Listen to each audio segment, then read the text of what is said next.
My name is JB. Today I'm here with Roy. Hello. A miner from Parkside Colliery, which was based in Newton-le-Willows. Do you want to just give everyone a little bit of an introduction on what you used to do at that mine?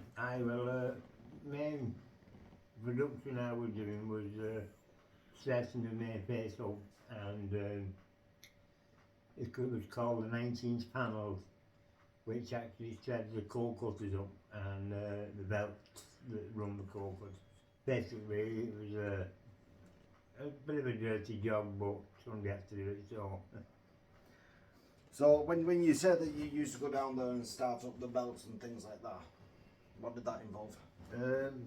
But basically, when you was going down pick yourself, you went down by what they call the cages, which has 4 decks of about it says 20 odd men.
We got out at number 2, which was the actual production picture of it, and went on to trains which got men into where they had to work. I'd say about 4 trains that got us into where we were, where the production of the coal was. My job was starting belts which run all the coal and men up and down, and the main face which, as I said, ran the coal cutters.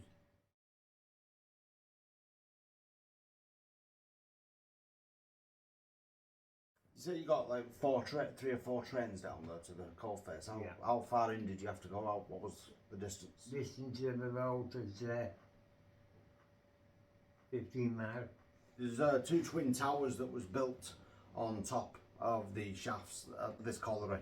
A lot of it was men that was, took down. That'd be number 1 shaft. Number 2 would be coal. There'd be coal and haulage, which was girders, wood, bits of stuff that you needed. Now, this was one of the safest mines and most modern mines to be built in the South Lancashire Coalfield, and it did cost in excess of 30 million, or just over 30 million, for these shafts to be sank and the colliery to be built. Now, there was a problem with methane at this mine as well. At Parkside, there was a problem with methane building up at the coal faces. So what they used to do is pipe that up to the surface, and they started using it for the boilers. Later, this was piped along a 7.5 mile pipe all the way to Widnes power station, Fiddler's Ferry. It carried between 12 and 15 million tons of gas per day. So that was a lot of gas that was being produced at this mine. A lot of it. But I was actually on the what they call the extractor fan, which took the actual methane off the face that we were on. And according to note 3, there was the deepest, because there was a new shaft coming off ours, so we'd have been the ones that was getting the gas, you can bet. Well, later there was a new seam that had actually been discovered down there, and a lot of equipment, brand new equipment, was put onto that seam to start mining it out. This was just prior to all the strikes that took place. Now, I'm not going to talk too much in depth about the strikes, but it was a pretty bad time. It really was a bad time. There was a lot of families that were seriously suffering during this period.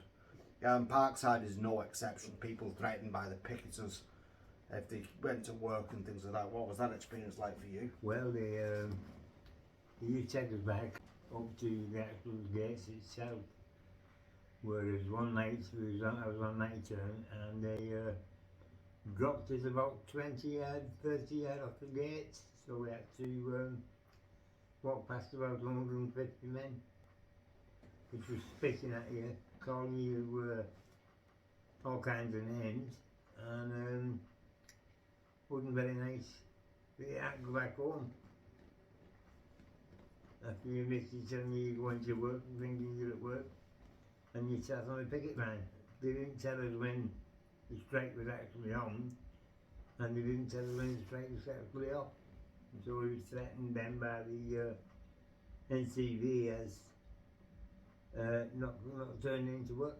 During the period where they were striking, there was a lot of families that had houses that were given to them working for the mine. And after the mine started going into strike, a lot of people were feared. Losing the houses, losing their incomes. Some of them had only knew what it was like to be mining, and that isn't a transferable skill, unfortunately. So they were feared of what the future was going to bring for them, and whether they'd actually be able to get a new job. And it destroyed a lot of lives. It really did. There was 4 women that went down into Parkside, went down to one of the shafts and stayed underground for 4 days in protest against the colliery being shut down. And that will show you just how much this mine meant to people. Yeah. What year did you start at this mine, and what was your first experience? A lot of people think dropping down in those cages is going to be terrifying. No, it wasn't that scary. It was you could turn on and off from scariness. It was dark, so you couldn't see down the actual shaft because there was no lighting. But imagine if there was lighting, you'd just been scared. You're talking miles and miles of darkness. But no, it wasn't that scary. I liked it. I enjoyed it. So, but probably a lot of people didn't. But as I say, I enjoyed my work. And it's a shame that's the joke when they did. Unfortunately, I can't do it anymore because I'm not well, as you probably will find out through the video, that I'm got COPD, which I got paid off the NCV for having something wrong with me for this, I don't know, it's silicosis or whatever it's called, but unfortunately it's now taking my life, so, because I can't exchange oxygen from the bloodstream.